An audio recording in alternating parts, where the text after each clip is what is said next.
Bonjour à toutes et à tous, nous vous souhaitons la bienvenue à notre webinaire L'instant Diosiacie des actualités santé et prévoyance, animé aujourd'hui par Elsa Munier, juriste conseil expert protection sociale et conseil, Éric Blanchard et Nicolas Rigolo, tous deux directeurs de clientèle santé prévoyance. Nous vous informons que vos micros sont coupés et que vous pouvez poser vos questions tout au long de la présentation dans la partie Votre question en haut à droite. Elsa, Eric et Nicolas y répondront à la fin de la session. Elsa, Eric, Nicolas, c'est à vous. Merci Karine. Effectivement, bonjour à toutes et à tous. Merci de vous être connectés ce matin à une heure assez matinale pour suivre cette actualité, ce focus actualité santé-prévoyance, matière très riche en constante évolution, ce qui fait l'intérêt effectivement de la matière.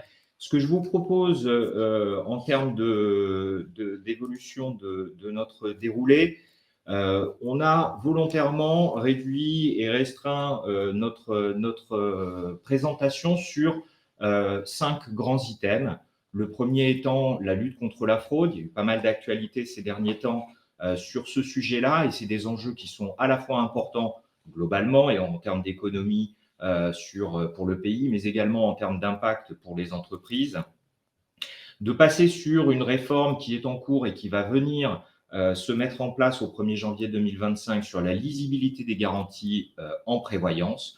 Un focus sur l'absentéisme. On va revenir sur rapidement les éléments qui ont déjà été partagés lors de notre observatoire sur ce sujet et focaliser un petit peu plus sur les moyens et les impacts sur l'entreprise avant effectivement de dérouler quelques points d'actualité intéressants qui nous semblaient importants de partager avec vous en termes de protection sociale. Et Elsa clôturera avec une veille juridique parce qu'il y a le temps passe, les échéances se rapprochent et donc il faut effectivement pouvoir se préparer de la manière la plus sécurisée possible.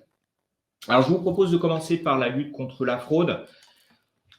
On a eu un certain nombre de chiffres qui sont sortis et surtout des tendances qui sont assez lourdes en termes de fraude, ce qui font que, en termes de détection et d'enjeux, c'est des éléments extrêmement importants. Effectivement, en 2023, l'assurance maladie a détecté 466 millions d'euros de fraude. Et évidemment, quand on parle d'assurance maladie et de fraude, forcément, il y a une partie qui est déversée et qui vient impacter vos régimes de frais de santé complémentaires. Et cette tendance, elle est extrêmement forte puisque par rapport à 2022, c'est juste plus 50% de fraudes qui ont été détectées. Alors évidemment, on a toujours des difficultés puisque les ratios sont par rapport à ce qui est détecté. Est-ce qu'on est sur la partie immergée de l'iceberg ou est-ce qu'on est… Certainement, le phénomène est encore plus important que ce qui est mentionné sur ces quelques chiffres. Si on compare à 2015, eh bien, le doublement de ces volumes de fraude, ça veut dire que, certainement, la volumétrie des fraudes s'accélère et qu'on en détecte aussi beaucoup plus et de manière beaucoup plus performante parce que l'assurance maladie, mais également les organismes complémentaires gestionnaires, se sont équipés et mettent des équipes et des outils de plus en plus performants pour détecter ces fraudes à l'assurance. Alors effectivement, si on regarde quelle est la répartition de ces fraudes en termes de préjudice financier, elle émane principalement des professionnels de santé et effectivement, la réglementation et le gouvernement a flagué un certain nombre de professionnels de santé qui vont être sous l'œil attentif en termes d'activité, de prescription, de cohérence de leurs activités. Les établissements de santé pour 10% de la fraude qui a été détectée et les assurés. Alors effectivement, c'est aussi une part importante puisque c'est 20%, un cinquième de la fraude émane directement des assurés. Si je prends juste ces assurés, les fraudes aux assurés, on a une majeure partie de ces fraudes qui sont sur le domaine de la prévoyance. 42% sur la prévoyance, l'ouverture des droits représente 31%, et puis très proche derrière, vienne la fraude aux prestations de santé en tant que telle. Donc, vous voyez qu'il y a des enjeux qui sont importants à la fois en termes de cartographie, de connaissance de ces typologies de fraude, mais également en termes de volumétrie et de montants qui sont à adresser en termes de dispositifs de lutte contre la fraude. Alors, du côté des organismes complémentaires, on estime entre 5 et 7% des prestations, là on va parler santé et prévoyance, qui relèvent d'une fraude, donc ça génère forcément des impacts importants quand on parle de pilotage, quand on parle de renouvellement qui se tendent, de risques de prévoyance, notamment sur les arrêts de travail qui sont tendus. Eh bien, vous comprenez que le rôle des organismes complémentaires, c'est aussi de soutenir la lutte contre cette fraude. Alors, sous plusieurs aspects, effectivement, tout le monde s'est équipé. Chez Dios IACI, ça fait quelques années qu'on adresse ce sujet de manière effectivement très professionnelle et systématique, avec des équipes qui sont dédiées à cette analyse et lutte contre la fraude, avec évidemment l'ensemble des portefeuilles qui sont surveillés, et nos délégataires de gestion, les porteurs de risques, sont extrêmement attentifs et nous challengent sur nos capacités à détecter et à lutter contre la fraude. Et évidemment, l'intelligence artificielle, avec des outils qui sont de plus en plus performants, nous permettent d'adresser ce sujet de manière efficace au bénéfice de nos clients en permanence. Les résultats sont probants. Alors, la détection de la fraude augmente. Le taux, en tout cas, de recouvrement et d'évitement, il est assez élevé et on le monitore de manière précise. Il est à 90%. On va courir derrière ce taux, puisque plus on va avancer, plus on va être performant en termes de détection. Évidemment, plus la volumétrie va s'accroître en termes de détection et de lutte contre la fraude. Principalement, les postes visés sont des postes qui sont à la fois lourds dans un compte de résultats de l'entreprise, mais également on s'aperçoit que ce sont des postes qui ne font pas l'objet d'une prise en charge importante de la part de la sécurité sociale. Donc le premier filtre de détection, qui est la sécurité sociale, ne joue pas. Et effectivement, on constate que le dentaire, les médecines douces et la chirurgie réfractive représentent les 3 postes les plus importants en termes de fraude, avec des méthodes et une créativité des fraudeurs qui se développent, puisque maintenant on peut acheter facilement un arrêt de travail sur les réseaux sociaux, et c'est assez inquiétant. Donc nous, Dios IACI, nous sommes engagés à lutter contre cette fraude pour le service et la tenue des comptes de nos clients. Eric, si tu veux, je te passe la parole pour le sujet suivant. Oui, merci Nicolas. Donc, bonjour à tous. Sur le sujet d'actualité qu'on voulait évoquer avec vous aujourd'hui concerne la lisibilité des garanties. Donc, dans la continuité de ce qui avait été fait en 2019 sur les frais de santé, rappelez-vous, avant la mise en place de la réforme de 2020, les garanties frais de santé ont été indiquées dans les notices avec des exemples.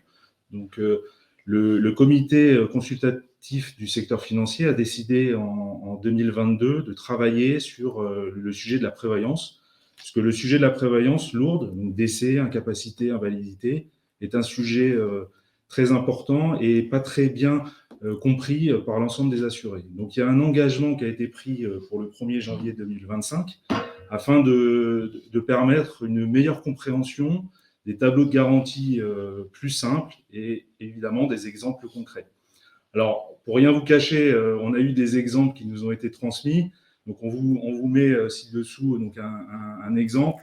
C'est vrai qu'en termes de facilité de compréhension, il y a encore pas mal de travail à faire. Effectivement. Et c'est là aussi tout le travail que l'on va faire, nous, en tant qu'experts dans ce domaine, pour aussi vous accompagner sur la lisibilité des garanties en termes de prévoyance.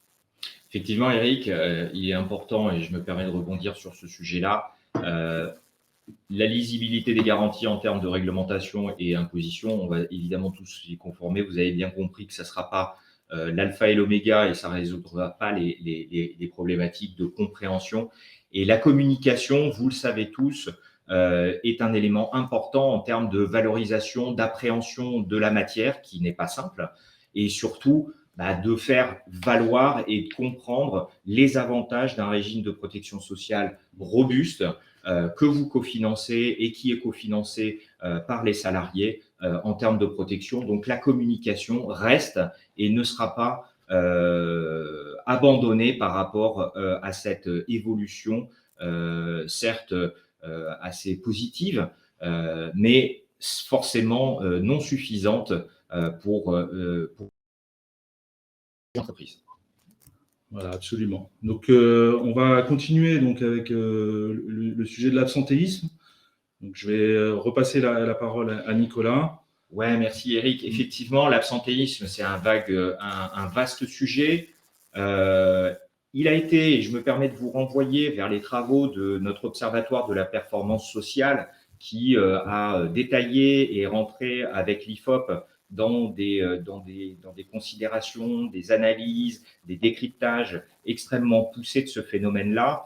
Et effectivement, force est de constater, et la première, la véritable synthèse, c'est un ralentissement de la tendance à l'augmentation de l'absentéisme. Effectivement, vous ne voyez peut-être pas extrêmement bien à l'écran, mais je vous renvoie aux travaux de l'Observatoire. On est revenu globalement au niveau de 2021 en termes d'absentéisme, après une année 2020 extrêmement marquée par le Covid, ses conséquences, etc. Un 2022 qui, lui aussi, était quasiment même au-dessus de 2020, donc une forte accélération, et 2023 atterrit à un niveau retour et comparable à celui de 2021. Donc effectivement, l'absentéisme, il y a plein de sujets et plein de conséquences qui sont liées à ce phénomène.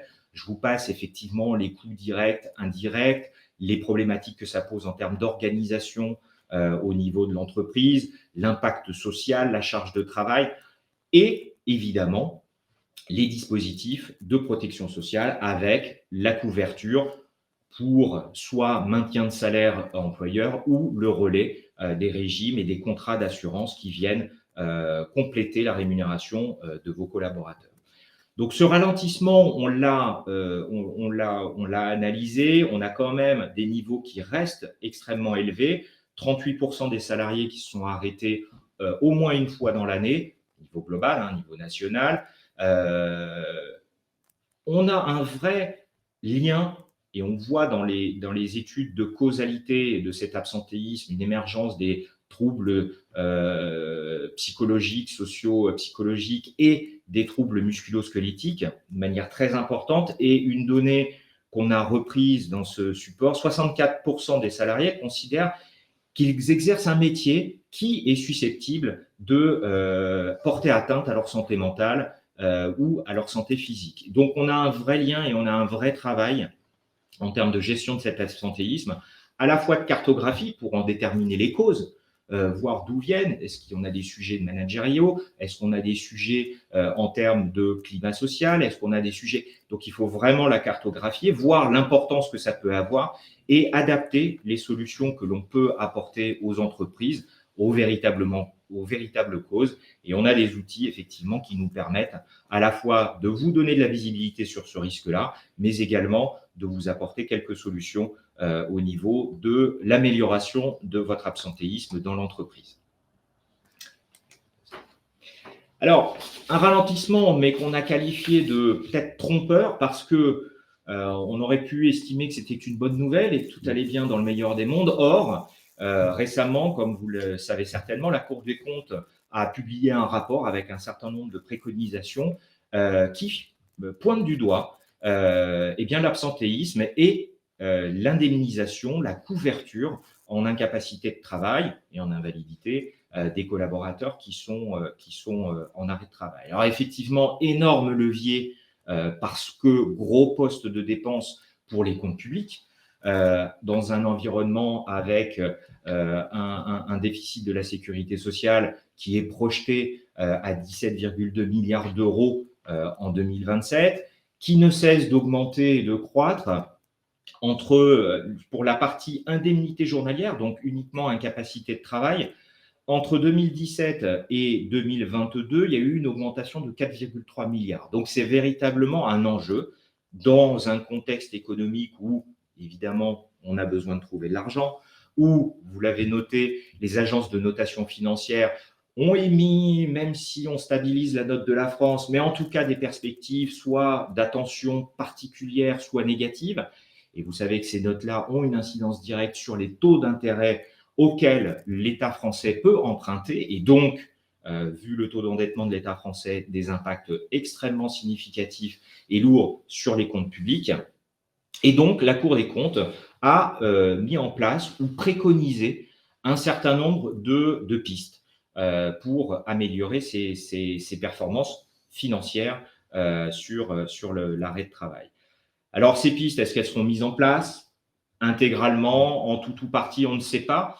En tout cas, il y a des points de vigilance, puisqu'évidemment, comme souvent dans les réformes, eh bien, il y aura des déversements qui se feront ou à anticiper sur les régimes complémentaires. Eric, je te laisse détailler ces pistes. Donc, en termes de pistes proposées par la Cour des comptes, en termes de renforcement du contrôle des prescriptions, donc, il y a un point de vigilance important sur les médecins qui sont prescripteurs. Un sujet également de dématérialisation de la prescription des arrêts de travail. Il y a encore beaucoup trop de médecins qui adressent des arrêts maladie en version papier. Donc l'idée, c'est aussi de limiter la fraude. Il y a un sujet aussi de régime de sanctions qui va être appliqué aux médecins qui ne pratiqueront pas la télétransmission des indemnités journalières.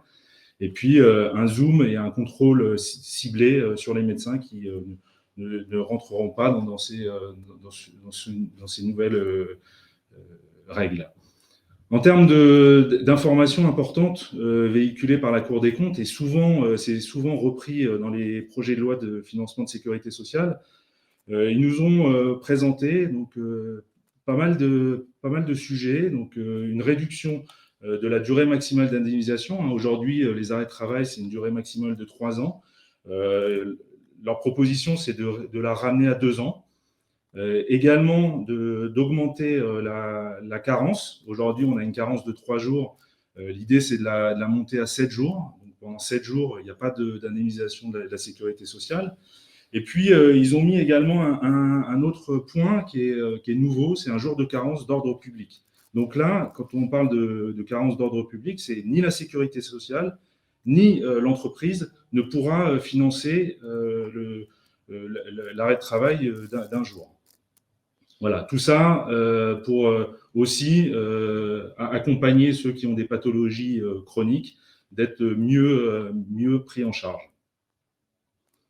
Voilà, alors tout ça, ça génère bien évidemment des nouvelles recettes pour la sécurité sociale. C'est estimé, le gain estimé sur une année entière entre 0,5 million et 1 milliard pour la sécurité sociale. Vous voyez que les montants sont quand même très, très importants.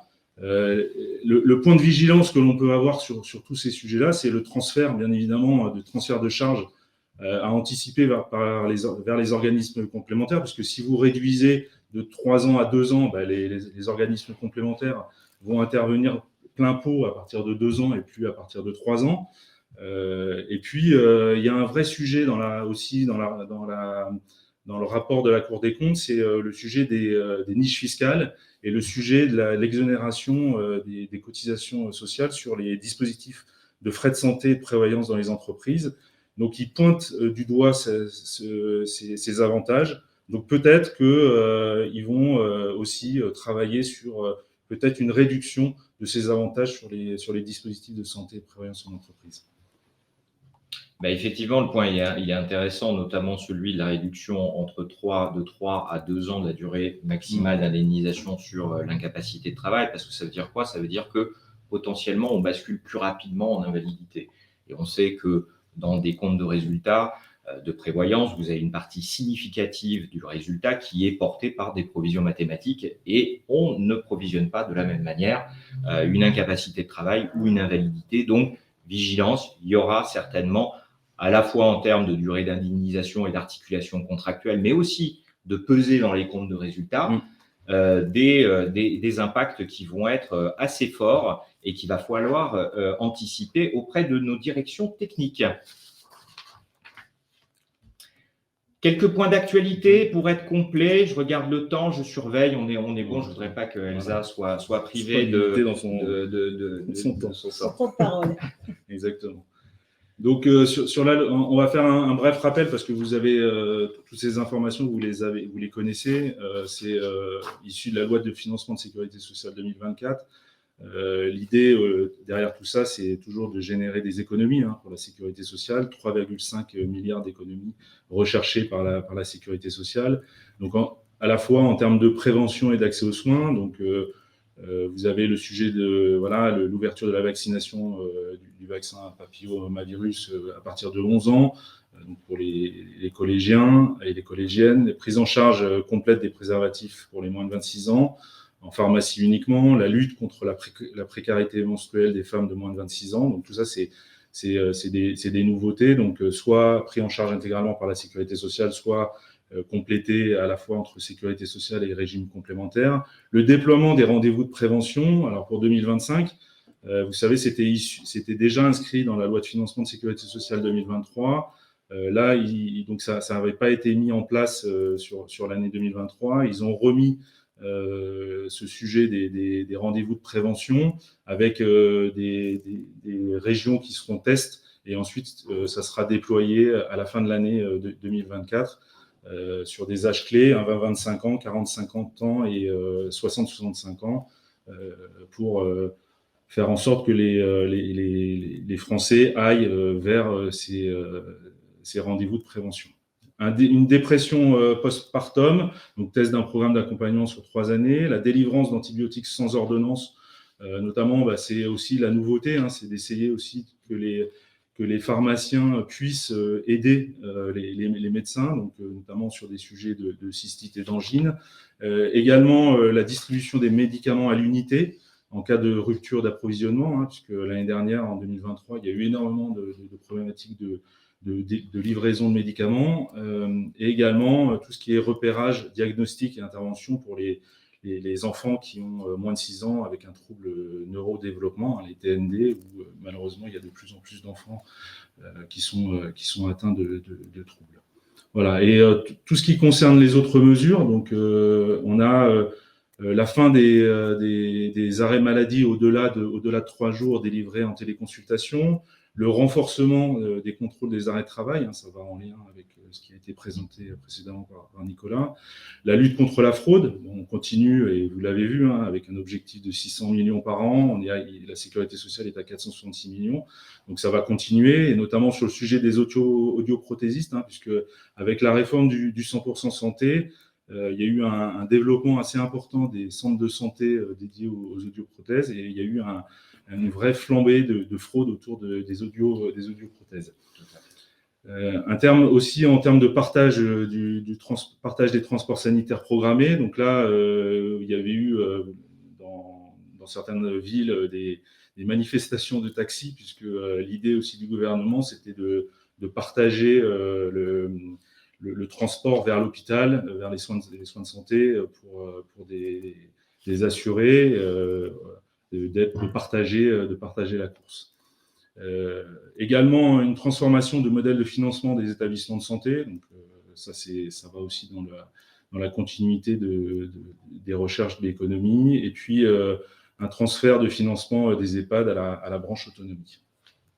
Donc, voilà le rappel sur la loi de financement de sécurité sociale 2024. Et on en passe effectivement à des dispositions qui sont parfois passées un petit peu en dessous des radars, mais qui ont été mises en place au 31 mars 2024, concernant à la fois les franchises et les participations forfaitaires. Alors, c'est des trucs, on ne les voit pas beaucoup, parce qu'en fait, ni des franchises, donc sur tout ce qui est boîte de médicaments, consultation paramédicale et transport sanitaire, pour ce qui concerne les franchises, c'est des sommes qui sont retenues par la sécurité sociale. Donc, il faut vraiment aller voir ces décomptes Amélie, pour voir qu'il y a des reprises, des non-remboursements qui sont réalisés, que les régimes complémentaires d'assurance maladie n'ont pas le droit de prendre en charge. Donc, c'est vraiment un reste à charge qui est assez dissimulé et peu visible pour les assurés directement. Alors, ce n'est pas un élément qui est nouveau, puisque l'instauration de ces franchises médicales date de 2008. Simplement, au 31 mars 2024, les montants de ces franchises ont été doublés pour passer de 50 centimes à 1 euro par boîte de médicaments. Donc, ce n'est pas neutre parce qu'il y a des volumétries importantes, il y a des fréquences. Alors, il y a un plafond annuel par assuré social à 50 euros. Il n'empêche que, vu la volumétrie, ça peut représenter des sommes importantes en termes de reste à charge. De 1 à 2 euros pour les consultations paramédicales et puis de 2 à 4 euros pour les transports sanitaires. 50 euros maximum. Le plafond, quant à lui, n'a pas été doublé, donc ça, c'est plutôt une bonne nouvelle. Par poste, les franchises ont été doublées, mais le plafond global annuel ne l'a pas été.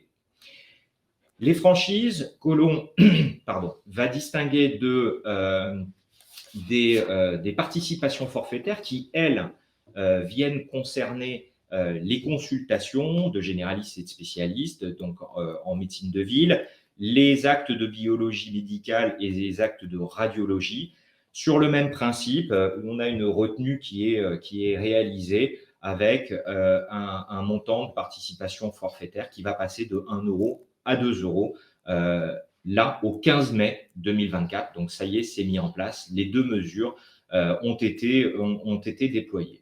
Alors, je vous invite à vous reporter à un post LinkedIn qui a été publié par Diosiassi. On communique sur des éléments et qui vient aussi détailler et puis que vous pouvez utiliser en termes de communication et qu'on sera un plaisir de développer à votre convenance auprès de vos salariés pour améliorer l'information sur ces sujets-là. Alors, merci Nicolas. Donc pour continuer dans l'actualité, nous sommes le 6 juin. On est en milieu d'année et on va avoir forcément des nouveautés au travers du projet de loi de financement de sécurité sociale. Donc on n'a pas encore l'intégralité des informations. Néanmoins, on commence à détecter un certain nombre de discussions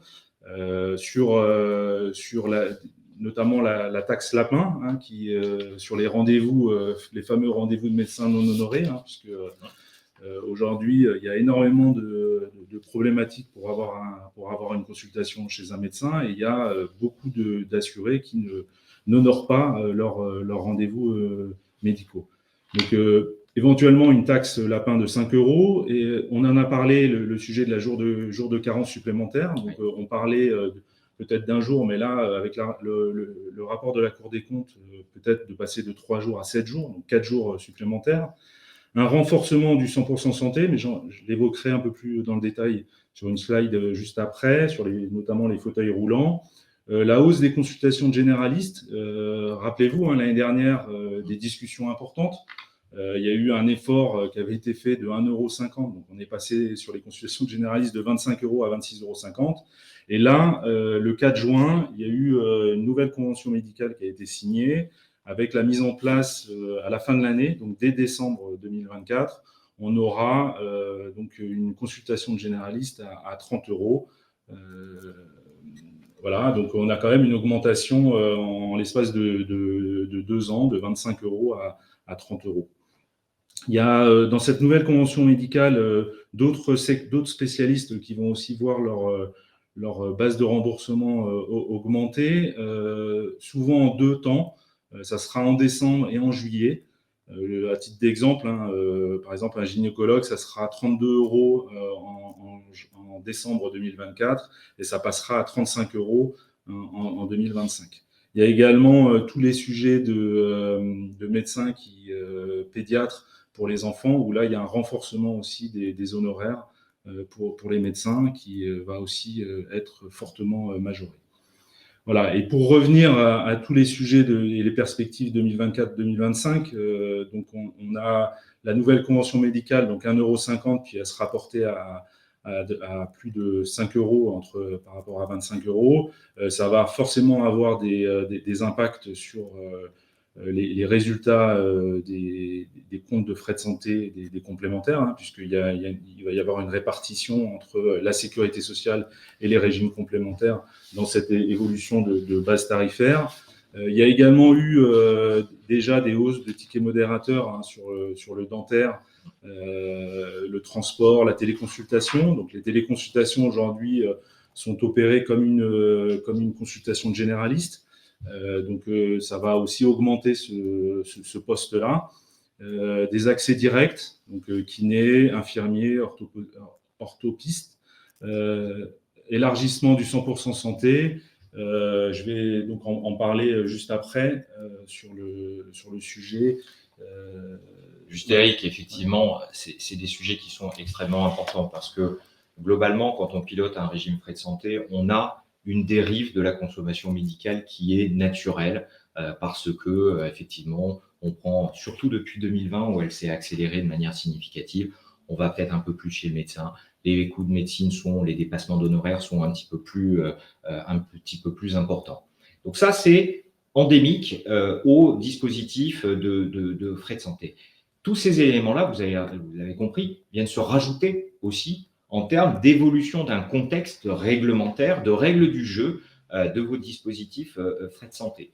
Donc, en fait, il va falloir être extrêmement vigilant en termes de projection et d'hypothèse de projection sur le résultat de votre régime frais de santé, quels vont être les impacts financiers estimés de toutes ces dispositions sur vos régimes frais de santé.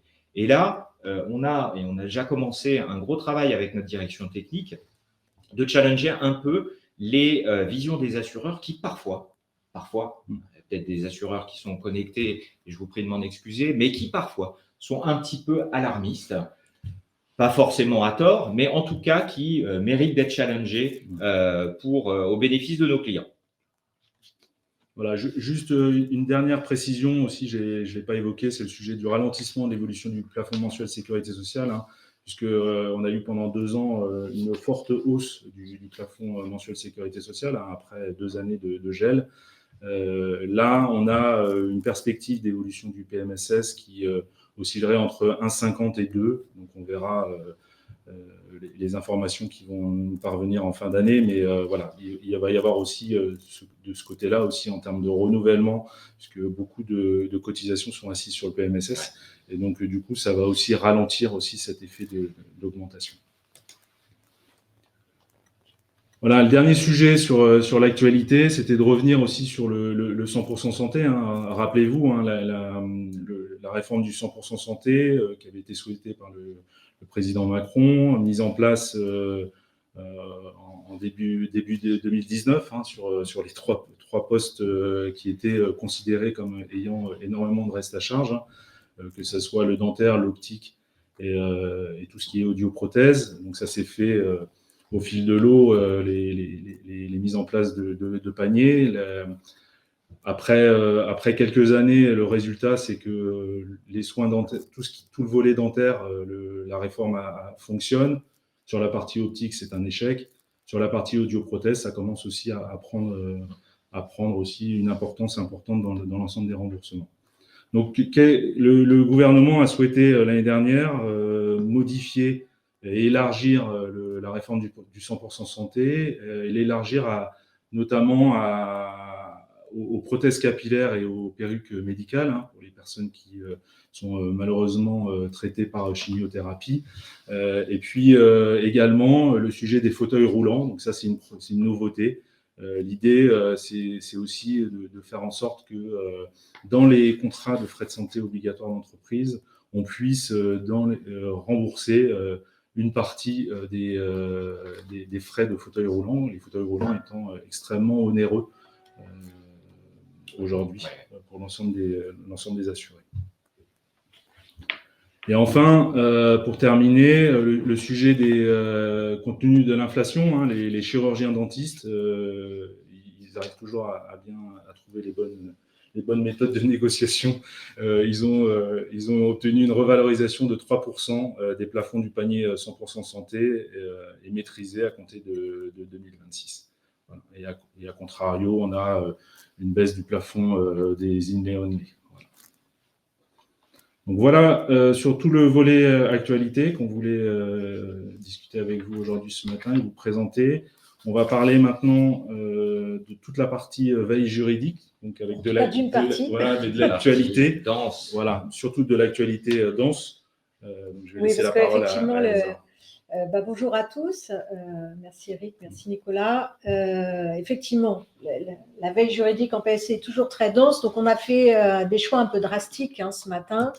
On va se parler d'un sujet qui effectivement fait beaucoup parler de lui en ce moment, qui est la mise à jour du BOSS sur un cas de dispense. Et puis, on se refera un petit focus, un petit rappel de la deadline du 31 décembre prochain pour mettre en conformité les catégories objectives. Un sujet assez récurrent aussi en PSC. Alors, commençons d'abord par cette mise à jour du BOSS. Donc, le BOSS, je rappelle que c'est le bulletin officiel de la sécurité sociale. C'est donc la Bible du contrôleur URSSAF, donc cette mise à jour n'est pas anodine. Donc, souvenez-vous, en juin dernier, il y a un arrêt de la Cour de cassation qui a été rendu sur un cas de dispense, qui est la dispense du salarié couvert en tant qu'ayant droit par le régime de l'entreprise de son conjoint. Donc, il faut bien s'attaquer, il faut bien s'accrocher.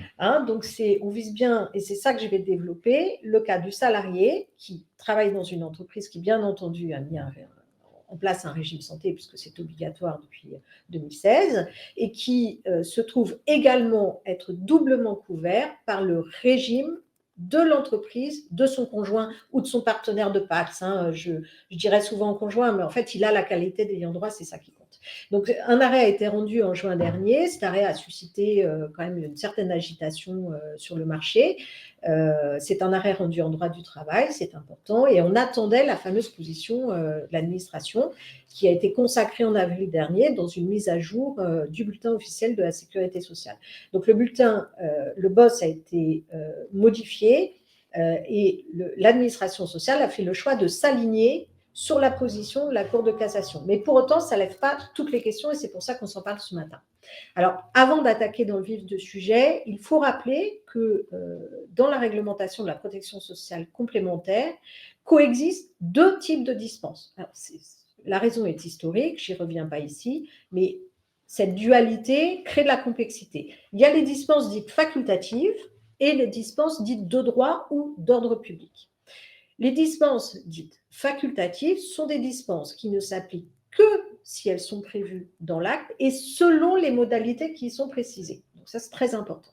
On va revenir régulièrement au cours de notre échange de ce jour. Les dispenses dites de droit ou d'ordre public, elles, à l'inverse, s'appliquent qu'elles soient prévues ou non dans l'acte de droit du travail et elles s'appliquent selon les modalités prévues par la réglementation. Alors, vous me direz, bon, très bien, on a deux cas de dispense. Le problème, c'est qu'on a différentes hypothèses dans lesquelles il existe des dispenses et que ces dispenses coexistent. C'est-à-dire qu'il y a des hypothèses où on est à la fois sur une dispense facultative et à la fois sur une dispense de droit. Et c'est ça qui crée de la complexité. Et justement, la dispense du salarié qui est aussi couvert en tant qu'ayant droit par le régime de l'employeur de son conjoint est justement une hypothèse qui est à la fois une dispense facultative et à la fois une dispense de droit. Et c'est donc là, c'est pour ça que ça crée quand même quelques questionnements et quelques interrogations. Avant encore d'attaquer dans le dur ce sujet, je tiens à rappeler que le principe, et notamment c'est un principe URSSAF élémentaire, le principe c'est que le salarié est affilié dans son entreprise et pas l'inverse. Donc avant de se poser la question est-ce que mon salarié peut se dispenser, il faut toujours se souvenir que déjà il doit être par principe affilié dans son entreprise. la dispense d'affiliation du salarié qui est aussi couvert dans l'entreprise de son conjoint est donc une exception. Donc effectivement, alors ça, pareil, hein, c'est historique, c'est une vieille dispense, hein, elle n'est pas nouvelle. La situation de famille d'un salarié peut le conduire à être doublement couvert. Il est donc couvert à la fois dans son entreprise, puisqu'il est sur un régime obligatoire mis en place par son employeur, et il est aussi couvert dans l'entreprise de son conjoint. Et alors c'est là que le BOSS a été mis à jour, et le BOSS vient maintenant nous préciser que cette dispense, c'est-à-dire le cas où il est couvert aussi dans l'entreprise de son conjoint, peut s'exercer, qu'elle soit de droit ou facultative, que la dispense soit de droit ou dispense facultative, s'il est couvert en tant qu'ayant droit, à titre obligatoire ou à titre facultatif. Et c'est là la nouveauté. Et donc le BOSS dit pour les deux dispenses, qu'il s'agisse d'une dispense facultative ou d'ordre public, dès lors qu'il est couvert en tant qu'ayant droit à titre facultatif ou obligatoire, il peut se dispenser. Mais et c'est la subtilité, voilà, parce que sinon ce serait trop simple et on s'ennuierait, c'est que pour la dispense facultative, le BOSS précise que l'acte de droit du travail peut restreindre, limiter la dite dispense facultative. Alors, on y reviendra plus tard, mais ça veut dire qu'il peut indiquer dans son acte que la couverture doit être obligatoire. Alors, quand je vous le dis comme ça, on se dit, mais alors ça n'a pas de sens. Vous allez voir que selon les hypothèses, en fait, ça peut avoir un sens parce que les dispenses de droit et facultatives ne s'exercent pas selon les mêmes modalités. Alors, ça me conduit à distinguer deux hypothèses. La première hypothèse, c'est que l'entreprise, dans son acte de droit du travail, donc dans sa DU, dans son accord collectif, n'a pas prévu la dispense facultative. Donc, une telle hypothèse, donc, comme la dispense facultative n'est pas indiquée dans l'acte, seule la dispense de droit s'applique. Donc là, on va être sur un cas de figure quand même relativement simple. Donc, seule la dispense de droit s'applique, cela signifie qu'elle s'applique dans les conditions prévues par la réglementation. Or, la réglementation impose que la dispense d'ordre public ne soit sollicitée qu'à 3 moments précis. La mise en place du dispositif de l'entreprise, la date d'embauche, ou enfin la date de prise d'effet de la couverture en tant qu'ayant droit. Je vais développer chacun de ces items. Alors, sur la mise en place, là, je fais purement de la théorie en toute logique, puisque toutes les entreprises de France et de Navarre, aujourd'hui, ont mis en place un dispositif santé. Néanmoins, faisons quand même l'exercice pour une bonne compréhension. Donc là, je suis dans une entreprise qui aurait omis de mettre en place son dispositif santé, peu probable, mais bon, imaginons que ça arrive. Le salarié est déjà dans les effectifs, l'employeur met en place son dispositif santé, par exemple par DUE, et à ce moment-là, le salarié a la possibilité de solliciter une dispense parce qu'il est déjà couvert par l'entreprise de son conjoint. Dans ces cas-là, qu'il soit couvert à titre facultatif ou à titre obligatoire, il aura la possibilité de demander une dispense et l'employeur n'aura pas d'autre solution que de lui accorder cette dispense. Autre cas de figure, là, par contre, qui est beaucoup plus courant, donc je suis une entreprise, j'ai mis en place mon dispositif santé qui est bien formalisé, j'embauche un nouveau salarié, or, à l'embauche, ce salarié m'indique qu'il est déjà couvert par l'entreprise de son conjoint. Là aussi, que cette couverture soit facultative ou obligatoire, cette couverture en tant qu'ayant droit, l'employeur doit accorder la dispense. Dernier cas de figure, c'est la date de prise d'effet de ma couverture en tant qu'ayant droit dans l'entreprise de mon conjoint. Alors là, je suis donc dans une entreprise qui a mis en place son régime santé, le salarié est affilié à titre obligatoire et sa situation de famille change, en tout cas, il devient à un instant T bénéficiaire du dispositif de l'entreprise du conjoint. Bien. Dans ce cas-là aussi, il peut solliciter une dispense s'il le demande au moment de la prise d'effet de cette haute couverture. Et là, toujours la même chose, que cette couverture soit facultative ou obligatoire, l'entreprise n'aura pas d'autre solution que d'accorder la dispense.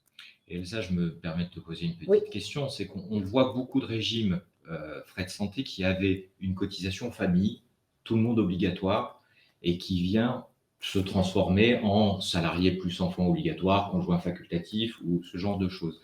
Donc là, c'est création du régime, mais c'est peut-être aussi évolution du régime, puisqu'on va modifier la décision unilatérale. Tout à fait. Donc, dans ces cas-là, effectivement, lorsque le salarié vient à être couvert parce que le dispositif de l'entreprise de son conjoint évolue, c'est aussi un cas de prise d'effet de la couverture par ailleurs.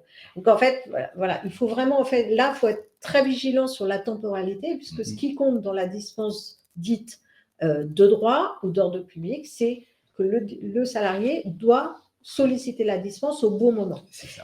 Et on doit lui accorder à ces moments-là. Et alors, pourquoi j'ai ça? C'est une sécurisation URSSAF, tout simplement. C'est-à-dire que si on venait à accorder la dispense de droit à un autre moment que ces 3 instants, le contrôleur URSSAF est susceptible d'opérer un redressement. Donc, c'est important de respecter ces moments. Donc, ça, c'était l'hypothèse finalement assez simple.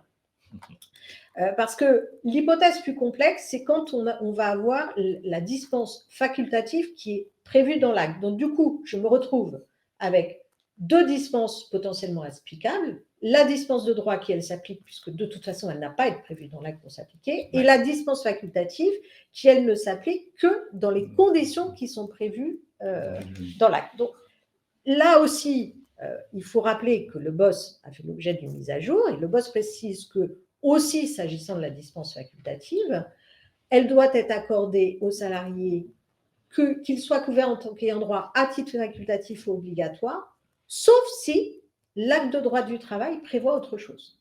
Et c'est là que ça se complique, et c'est là où il faut distinguer 2 cas de figure. Premier cas de figure, la dispense facultative est prévue dans l'acte, mais sans modalité particulière. Et donc là, je vais dérouler. C'est finalement le cas le plus simple. Le cas plus complexe, il faut continuer à s'accrocher, c'est le cas où la dispense facultative est prévue dans l'acte, mais avec des modalités particulières et plus restreintes. Alors, commençons par la première, on va l'appeler sous-hypothèse. Donc, la dispense facultative est prévue dans l'acte de droit du travail, mais sans que l'employeur ait pris soin de préciser des modalités particulières. Eh bien, dans ce cas-là, et ça, c'est comme c'était déjà avant, la dispense facultative s'exerce à tout moment. C'est-à-dire que c'est au moment où le salarié choisit de demander sa dispense. On n'est pas obligé d'être à l'embauche, on n'est pas obligé d'être à la date de prise d'effet de son autre couverture. Le salarié la sollicite à tout moment et dans ces cas-là, l'employeur, dans la mesure où il a indiqué dans son acte que cette dispense peut se faire à tout moment, n'aura pas d'autre choix que d'accorder cette dispense. Et par ailleurs, comme il n'aura pas prévu que la couverture en tant qu'ayant droit doit être obligatoire, et bien même si cette autre couverture en tant qu'ayant droit est facultative, en droit du travail, l'employeur n'aura pas d'autre solution que d'accorder cette dispense et par ailleurs, il ne sera pas en risque URSSAF. Donc ça, c'est la première hypothèse et c'est la première hypothèse simple. Là où ça se complique, c'est lorsque les actes de droit du travail, qui avaient tout à fait la possibilité de le faire, donc on reste dans un cadre légal et on n'est pas en risque dans ces cas-là, prévoyaient des modalités particulières. Alors, quand on parle d'exercer une dispense selon des modalités particulières, on peut faire finalement 3 choses. C'est prévoir un moment précis où la dispense doit être demandée. Là, très souvent, ces derniers temps, parce que ce sujet suscite des questions, j'ai pris connaissance d'accords collectifs ou de décisions unilatérales où il était prévu que la dispense doit être demandée dans les 10 à 15 jours de l'événement qui donne naissance au droit de solliciter la dispense. Autre point qui peut être restreint, et ça d'ailleurs la Cour de cassation l'avait évoqué dans son arrêt de juin et le BOSS l'évoque aussi, c'est la possibilité de restreindre ce cas de dispense à la couverture d'ayant droit obligatoire. Je vais dérouler derrière, mais du coup, on se dit là, c'est contradictoire. Alors, oui et non. Et enfin, la possibilité d'imposer dans l'acte de droit du travail le fait que le salarié justifie de sa demande de dispense et donc justifie qu'il est bien couvert en tant qu'ayant droit sur le régime de l'entreprise de son conjoint. Alors, je reviens sur les items. Donc, imaginons, j'ai un accord collectif dans lequel il est prévu cette dispense facultative et il est prévu une modalité particulière qui est celle de solliciter la dispense dans les 10 jours de l'embauche. Finalement, on se retrouve comme la dispense de droit. Ça veut dire qu'on se retrouve à devoir solliciter cette dispense à un moment très précis. Oui. qui est donc en fait l'événement qui donne droit au salarié de se dispenser. Et donc, en application de l'acte de droit du travail, soit il demande sa dispense dans les 10 jours de cet événement et la dispense lui sera accordée, soit il est en dehors de ces 10 jours et par principe, la dispense devra lui être refusée. Autre cas de figure, j'ai un acte de droit du travail qui prévoit cette dispense facultative et qui prévoit que cette dispense facultative s'exerce à tout moment, donc je ne bride pas la temporalité de la demande. En revanche, je dis que la couverture en tant qu'ayant droit doit être accordée à titre obligatoire. Dans ce cas-là, c'est un peu différent de la dispense de droit, c'est-à-dire que le salarié peut demander sa dispense à tout moment, puisque dans l'acte de droit du travail, je n'ai pas précisé de moment particulier. En revanche, il la demande à tout moment, mais il doit justifier d'une couverture obligatoire. S'il justifie d'une couverture facultative, la dispense ne doit pas lui être accordée, car à défaut, l'entreprise se mettra en risque URSSAF. Autre cas de figure, toujours dans mon acte de droit du travail, je prévois cette dispense facultative, je prévois qu'elle doit être sollicitée au moment de l'événement qui donne naissance au droit à dispense, et que la dispense, la couverture doit être accordée par l'autre entreprise à titre obligatoire. Et bien, finalement, en pratique, ces actes-là, cette dispense est neutralisée par la dispense de droit. Parce que le salarié devra la demander, cette dispense, au même moment que la dispense de droit, mais comme il est écrit qu'elle doit être à titre que la couverture en tant qu'ayant droit doit être obligatoire, mais en fait, là, la dispense de droit public va venir supprimer cette condition, puisque dans la dispense de droit, maintenant, le boss estime que la couverture peut être à titre facultatif obligatoire. Donc, dans ce cas-là, en fait, l'acte de droit du travail se trouve neutralisé, c'est-à-dire que la mise en pratique de cette dispense sera neutralisée dans les faits. Après, à mon sens, il n'y a pas d'obligation de modifier aujourd'hui, dans l'urgence, l'acte de droit du travail, mais il faut avoir conscience que lorsque c'est écrit ainsi, la dispense, en fait, n'aura plus de mise en œuvre pratique. Ça faisait partie des questions qu'on a reçues. Il y a une question qui nous était posée. Est-ce que, à la lumière de cette mise à jour du boss, je dois refaire ma décision unilatérale ou mon acte de droit du travail? Non. Alors, dès lors qu'il respectait déjà la doctrine avant, j'aurais tendance à dire que non. Alors, il faut quand même être bien vigilant sur ce type de sujet parce qu'à chaque lecture d'acte, il peut y avoir des petites subtilités et en cas de doute, c'est mieux que vous puissiez saisir vos consultants et qu'on y jette un œil quand même. Les cartes sont peut-être un peu rebattues, donc il y a des peut-être non pas l'obligation de la refaire, mais de l'optimiser en termes aussi d'impact sur les process RH des entreprises, de lourdeur administrative, etc. Ce qui est clair, c'est qu'en tout cas, il y a une mécanique dispense, une mise en œuvre pratique qui est à revoir. Et effectivement, ça nécessite de toute façon une lecture approfondie, une analyse de chaque acte de droit du travail pour bien vérifier ce qui était prévu et voir comment on adapte les pratiques. C'est très clair. Voilà.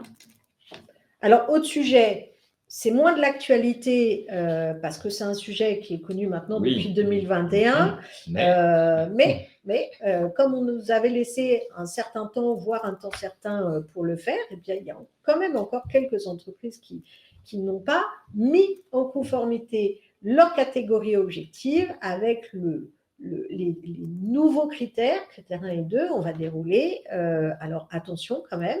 Là, la deadline approche vraiment puisque c'est le 31 décembre prochain. Alors, effectivement, donc c'est un décret qui remonte à juillet 2021, donc c'est quand même assez ancien. Donc, ce décret a modifié les 2 premiers critères pour définir des catégories objectives et avait laissé aux entreprises une période transitoire, laquelle prend fin donc à la fin de l'année. Alors, quand même, avant d'évoquer rapidement ces critères, il faut rappeler que la période transitoire ne s'applique pas dans n'importe quelle condition. Elle s'applique si les entreprises ont formalisé un acte de droit du travail avant le 31 décembre 2021.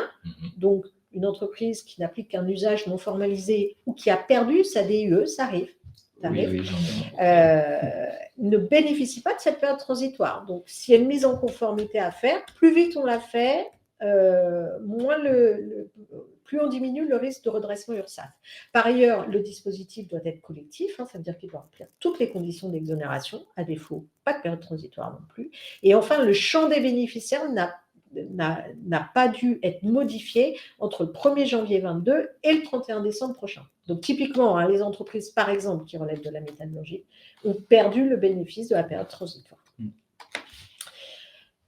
Sur le critère numéro 1, vous le savez, la CCN de 47, très vieille CCN et maintenant de l'histoire ancienne, elle a été remplacée par l'ANI de 2017. Donc, les salariés qui étaient visés dans les articles 4, 4 bis et 36, aujourd'hui ne sont plus visés par ces articles, et donc ça a été remplacé par l'ANI 2017, qui a quand même consacré, on retrouve quand même un peu nos petits.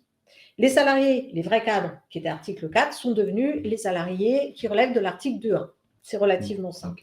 Les 4 bis qui étaient des assimilés salariés restent des assimilés cadres, restent des assimilés cadres et deviennent 2.2. Donc 4, 2.1, 4 bis, 2.2, facile. Jusqu'ici, tout va bien. Voilà. Bon, après, le sujet, vous le savez très bien, ce sont les fameux salariés qui relèvent de l'article 36. Alors, eux, pour les cons, on les retrouve pas. Alors, quand même, la réglementation permet aux branches professionnelles, donc j'insiste, parce qu'on m'a posé la question à plusieurs reprises, seules les branches professionnelles peuvent prendre l'initiative de le faire. Les branches professionnelles ont la possibilité de définir un groupe de salariés, donc qui est non cadre, pour les assimiler au cadre pour les régimes de protection sociale complémentaire et de faire agréer ce groupe par l'APEC. Donc, de deux choses l'une, soit j'ai un agrément de l'APEC, soit la branche prend l'initiative et j'ai un agrément de l'APEC. Et dans ce cas, je peux récupérer mes 36. Soit la branche ne prend pas l'initiative ou elle n'a pas l'agrément APEC, ce qui peut arriver. Et là, les 36, je ne peux plus les identifier comme tels. Donc, de façon très synthétique, pour les entreprises qui ont aujourd'hui une catégorie article 4 CCN 47, transformation simple, ça devient du 2.1 ENI 2017. Pour celles qui ont des 4 bis, ça devient 2.1, 2.2. C'est très simple. Là où ça se complique, c'est celles qui ont 4 bis, 36. Là, ça commence à frotter. Bon, deux solutions. J'ai l'agrément APEC. Voilà, la solution est toute trouvée. Je transforme en 2.1, 2.2 et intégrer APEC. En revanche, si je n'ai pas d'agrément APEC, malheureusement, les 36, soit je fais un ensemble du personnel, soit les 36 basculent avec les non-cadres, soit je trouve un autre critère qui me permettrait de les récupérer ou du moins une partie, mais c'est vrai qu'à défaut d'agrément APEC, je n'ai pas de solution. Donc, dans ce cas-là, il faut changer de critère pour pouvoir redéfinir, etc. Et c'est exactement la même chose si j'ai une catégorie affiliée à GIRC. Je me retrouve exactement dans la même situation. À défaut d'agrément APEC, il faut que je trouve une autre solution ou que j'accepte de basculer mes 36 avec les non-cadres. Il y a beaucoup de branches qui ont fait les démarches déjà d'agrément. Quand même quelques-unes. Alors, il ne faut pas hésiter à les consulter régulièrement. Alors déjà, les branches communiquent sur ces sujets. Il y a pas mal de branches là, qui ont commencé à se remettre en route sur le sujet, notamment des classifications. Et sinon, il ne faut pas hésiter à consulter le site de la commission APEC. Voilà, commission APEC. Ils sont répertoriés toutes les décisions et toutes les demandes d'agrément et aussi les refus d'agrément, parce qu'il y en a quand même eu dans le temps. Deuxième critère, là c'est beaucoup plus simple. Le deuxième critère qui fait l'objet d'une mise en conformité avec la réglementation, c'est le critère numéro 2, c'est-à-dire la possibilité de définir des catégories de salariés par référence à la rémunération. Donc là, pour mémoire, sous l'empire de l'ancienne CCN de 47, il était possible de définir des catégories par référence aux tranches ABC, qui étaient les tranches AGIRC, ou tranches 1 et 2 ACO. Et donc, dans ce cadre, on pouvait choisir un multiple du PAS, 1, 2, 3, 4 ou 8 si on est resté inférieur à 8. Et en choisissant ce multiple, on pouvait définir des catégories pour les salariés supérieurs à ce multiple ou inférieurs à ce multiple. Finalement, dans le cadre de la mise en conformité, c'est exactement la même chose.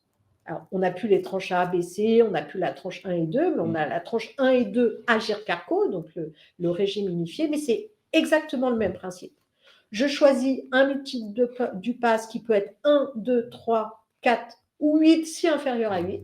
Et autour de ce levier, je définis la catégorie de salariés dont la rémunération est supérieure à ce multiple ou inférieure à ce multiple.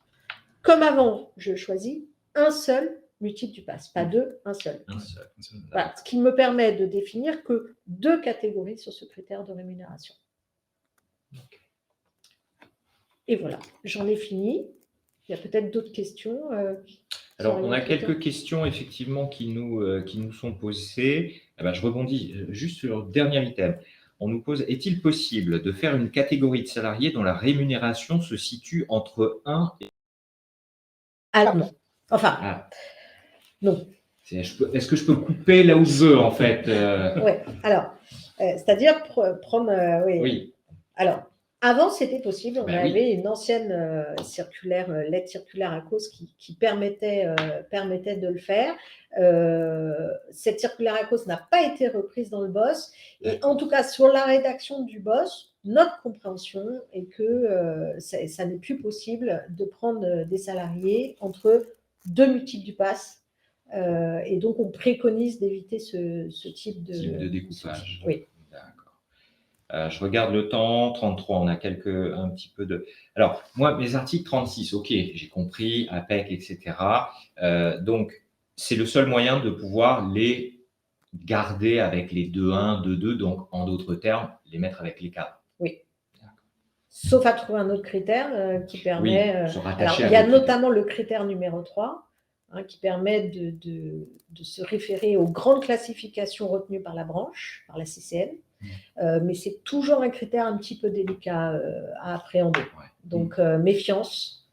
Certaines CCN sont rédigées de façon suffisamment compliquée pour que ça puisse donner lieu à discussion avec un contrôleur URSSAF. D'accord. Et il ne faut jamais discuter, ou le moins possible, avec un contrôleur URSSAF. Si je reviens sur les dispenses, on a parlé de la temporalité. Donc, il y a une mise à jour du BOSS, ok, mais moi, j'ai tout un stock de dispenses avec des gens à qui j'ai refusé des dispenses parce qu'ils étaient à titre facultatif dans l'autre régime. Est-ce qu'ils peuvent, moi, venir me voir employeur en me disant ça fait 2 ans que tu m'as affilié obligatoire, je t'ai demandé la dispense, tu me dois 2 ans de cotisation. Je fais simple la question. En d'autres termes, c'est quand qu'on observe cette mise à jour du BOSS? La réglementation n'est par principe jamais rétroactive. Donc, la réglementation s'applique pour l'avenir. Elle n'a pas vocation à revenir sur une situation passée. Donc, de 2 choses l'une, soit ce salarié a la possibilité d'exercer cette dispense maintenant. Donc, tout dépend s'il exerce la dispense de droit ou facultative, ça l'est prévu dans l'acte. Mais en imaginant que la dispense facultative ne soit pas prévue dans l'acte, il ne peut exercer qu'une dispense de droit, or il n'est plus au bon moment. Donc, alors, ça peut créer des tensions, des crispations, j'en ai bien conscience, mais à notre sens, l'entreprise se mettrait en risque à accorder la dispense et alors encore plus à l'accorder de façon rétroactive. Plus, ça nécessite des régulations de paye, donc ça se voit forcément. On ne le conseille pas. Après, il y a toujours un jeu d'équilibriste à faire entre le risque droit du travail et la le risque pesée, risque droit du travail, URSSAF, puisqu'ils ne se parlent pas toujours de manière totalement fluide, et puis la pesée davantage du risque pris par l'entreprise. Je vois qu'il est 9h35, on a plutôt bien tenu le tempo. On est plutôt pas mal. En tout cas, on souhaitait vous remercier d'avoir passé cette heure avec nous aujourd'hui. Effectivement, Elsa, ça nécessiterait peut-être une matinée ou voire plus. Mais on a la chance de traiter une matière qui est émouvante et forcément, et puis on parle d'humain, donc c'est toujours extrêmement satisfaisant. En tout cas, merci beaucoup de vous être connectés. Ravi d'avoir fait passer cette heure avec vous en ce vendredi matin. Et puis, écoutez, à très bientôt dans d'autres instants du CSI. Merci beaucoup. Merci à tous. Au revoir. Merci. Bonne journée.